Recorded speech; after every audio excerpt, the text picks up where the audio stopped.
Sony just surprised us with one of the coolest little updates for the PS5 in 2025. After that, it's been officially confirmed that the PS5 is second best. And finally, contrary to popular belief, it looks like single player games are having a comeback. How's it going, everyone? As always, my name is Jimmy Champagne. This is PSReady, my channel all about PlayStation. Just want to give a quick PSA about Stalker 2 because I've been talking about it a lot. I just assumed it would be a decent port of the game since they had an extra year to do it. And, you know, they've updated the game a lot over the past year. But it turns out that the pre-release version that reviewers got to play has a ton of technical issues and bugs, and you know, the developers are promising the day one patch will be magical, but just wait and see. I would wait for the Digital Foundry video on that one. But yeah, with that quick PSA out of the way, let's get into the first news story here, which is about a brand new PS5 update that went out right after I finished recording the last video, and honestly I think it's one of the best updates of 2025. This update mainly focuses on the Welcome Hub, and I'm pretty sure you don't need to do anything to get it, which goes a long way with me because it just rubs me the wrong way that when Sony updates the firmware on the PlayStation 5, you need to do it to still access the PlayStation Store, the PlayStation Network, and everything else. I understand why they do it, but you know, it's super annoying that you have to do that just to use the online features on a console you bought and, you know, are paying for online features for. So I really appreciate it when they add these over-the-air updates to the PlayStation 5. And what this one brings along with it is new themes for the console. One major one that's a motion background will actually change the background of the Welcome Hub based on the season. So like we're still in autumn right now, it'll be the autumn background, but when we kick into winter around December, then it'll switch to winter. When we get to spring, it'll switch to spring, then summer, then right back to fall. I think this is cool. I don't really know why they made it other than, you know, it's a really interesting looking live wallpaper for Welcome Hub. But the real win with this update is another feature taken directly from Steam, which is a new widget called Recently Played. So the game that you played last when you put your PS5 into sleep mode will populate that brand new widget that you can add to the Welcome Hub, and then you'll be able to jump right back into it.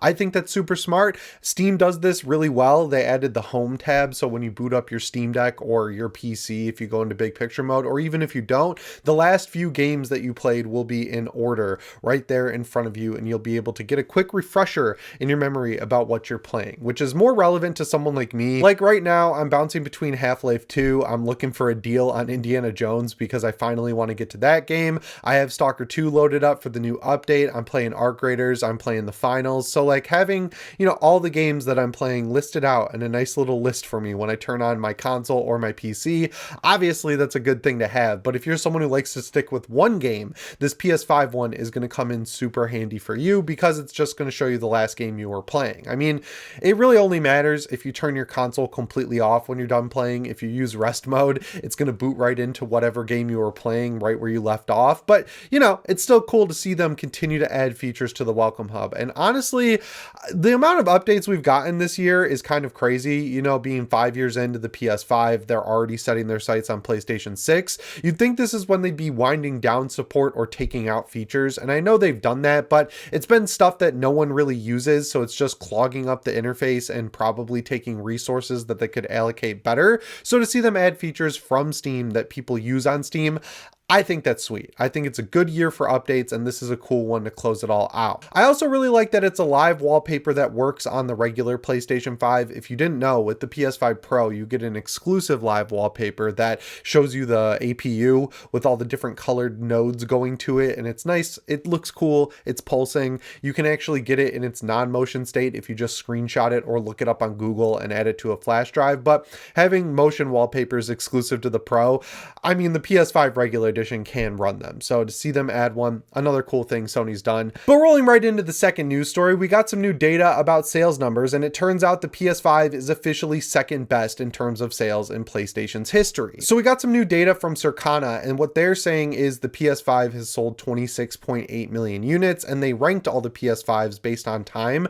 So if you line up where we are in the PS5's life cycle against the last 4 PS consoles, it is second place. So like the number one is obviously the PlayStation 2, then I would guess it's the PS4, then PS3, then PS1, and then the handhelds get thrown in the mix as well. I think the PSP would be ranked pretty high, but just talking about home consoles, I would guess that's the ranking. And like gut reaction, it doesn't sound good to say, oh man, the PS2 was beating the PS5 at this point in time, but there's so many different factors you have to account for that really do a good job of explaining it. It's barely guesswork. First of all, the PS2's numbers were artificially juiced by the fact that a lot of people bought them to not play games. They bought them because it was a cheap DVD player, because when DVD players came out, they were really expensive. I remember my parents got one at Costco, and my dad was so mad the whole way home because my mom really wanted to watch DVDs for some reason, and my dad had to shell out an arm and a leg to get a DVD player. If only he knew about the PlayStation 2, which had just come out at that time, he could have saved some money and got a good DVD player for less money. But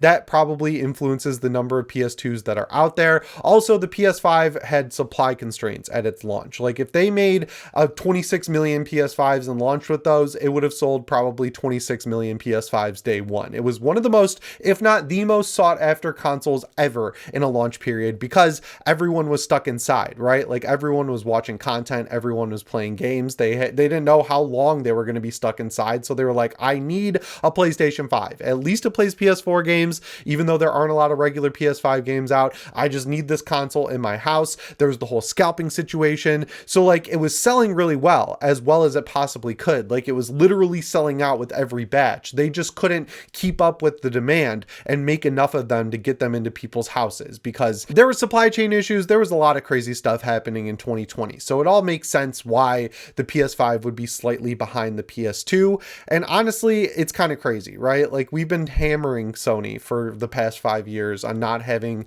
actual PS5 games. It's encouraging people to stay on PlayStation 4. We got those numbers that like 50% of PS4 owners have not upgraded to the PS5, and it hasn't really mattered. And honestly, it proves that they're getting new people to come into the ecosystem, and a lot of those people playing on PS4 are still playing on the PlayStation Network and buying games from the PlayStation Store. So Sony's making a lot of money at the end of the day, and the PlayStation ecosystem is healthy. I have a Twitter account for my channel, Deck Ready. I don't know why you'd be interested in that, but if you are, it's Deck_Ready, and my algorithm feeds me on my homepage with all the gaming hot takes that come out. A lot of people think that the Steam Machine is gunning for the PlayStation 5, and it's not. It's going to be more expensive probably than the PS5 with equivalent specs and performance. And also, no one's abandoning the PlayStation 5 for Steam. If they've spent the PS4 and 5 generation building up games that don't transfer to Steam, there's no reason to ever jump ship, and Sony's providing a good experience, and clearly people are happy with it because they've sold 26.8 million PlayStation 5s. I'm really curious where this will end up, especially with how dominant the Switch 2 has been since it came out.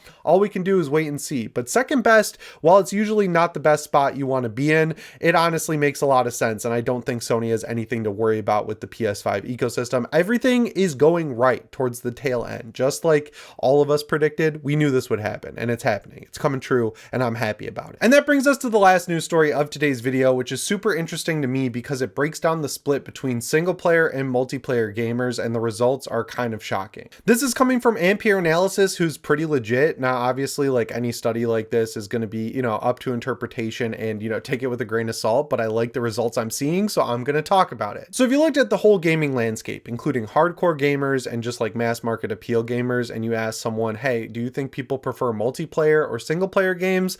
I would guess that 9 out of 10 people who I asked that question to would respond with multiplayer games because, Fortnite's massive. You've got Arc Raiders blowing up this year. There's a whole myriad, like Battlefield 6, Call of Duty, even though it's in a bad spot, it's still got a lot of players. Multiplayer games completely dominate the news cycle when it comes to video games, so it wouldn't be shocking to assume that multiplayer games take the cake. But it turns out that not only is it basically a 50-50 split, but most people actually prefer playing single player games to the tune of 56% versus 44% of people who prefer multiplayer games. When you separate it by age, it kind of shakes out to how you'd expect. Like, older people definitely prefer single player games. Like in my age range of 32 and beyond, people prefer single player, and if you go younger, they prefer multiplayer. But the split is still surprising because in the younger cohort, they prefer it like 49% single player, 51% multiplayer. So it's still basically an even 50-50 split no matter how you slice it. And if you break it down even further to men in different countries, in the United States, men prefer single player games to a rate of 65%, and in China, they prefer multiplayer games. So like, everything works out how you'd expect. It's just the numbers that are kind of surprising. So I thought about this and tried to figure out why people prefer single player games, but all you hear people talk about are multiplayer games. And of course, it comes down to game quality and technical performance. A lot of great single player games came out this year, but a lot of them had technical problems, like Silent Hill F, Metal Gear Solid Delta. Any Unreal Engine 5 game you could throw on the list basically had technical issues, and people aren't aren't going to show up and buy single player games that they heard have technical issues, because they're going to say, well, I'll wait, because not only will it be fixed in 3 to 6 months, hopefully it'll be a lot cheaper. But if you look at the data even more, there were some great single player games that absolutely cleaned up, like Expedition 33. And when you get to the Game Awards nominations, you'd think a game like Arc Raiders would be at the top of the list for most people, but Expedition 33 is basically going to have a clean sweep for any category it was nominated in. So I think in reality, people generally prefer single player games, but there's a healthy space for everything, and that's good. I think the real lesson developers need to learn here, of course, as I always say, is finish your fucking games, guys. Like, that's the whole core issue at the heart of the games industry. You're rushing products. You're taking the laziest path when it comes to lighting and performance with Lumen and Nanite. When you see games like Tokyo Extreme Racer or Arc Raiders that don't use those heavy ray tracing technologies, shocker, they look and run just fine. And if they don't take that advice, they're going to continue to fall on their face, and we'll see that split kind of differentiate even more. But I guess the silver lining is multiplayer games have disasters just as much as single player games do. Look at Marathon and the big problems that game had. So, you know, it is interesting that most people prefer single player games. I hope that it not only stays where it's at, but grows, because as much as I love multiplayer, I think there's too much multiplayer right now. Like, if you have too much multiplayer in the field, it splits the player base, and then people you can actually compete with, if you're not a sweat pro, kind of drop down. So like, less multiplayer, more single player. Overall, across all games, more quality games that are actually finished, and then I think we're in a good spot. Anyway, guys, that brings me to the end of this video. As always, my name is Jimmy Champagne. I'll see you in the next one. Thanks for watching, and shape on.